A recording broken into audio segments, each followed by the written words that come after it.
hold up ito, huwag ka nang pumalag. Ako? Oo, dalawa lang naman tayo dito eh, bobo. Mamili ka, pera o buhay mo. Wala bang ibang choices yan? Ano to, exam, multiple choices? Ay, sarap sa kalin. Yung buhay ko, binigay ko na sa asawa ko. Yung pera ko, kinuha na rin niya. Hold upper ka ba o nangaasar? Wala ganun? Hindi ka binibigyan ng pera? Nangaasar ka yata eh.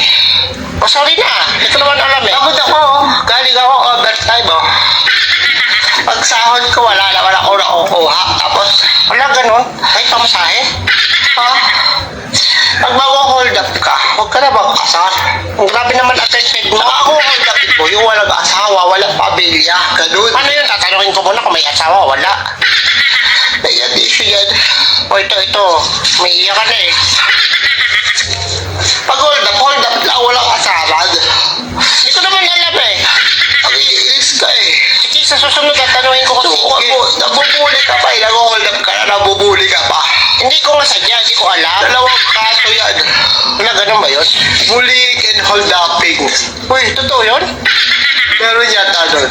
Sige na, hindi na kita hold upin. Nahingan mo pa akong tito. Sige na, balis ka sa akin ko na. Alibad para ako sa mukha mo.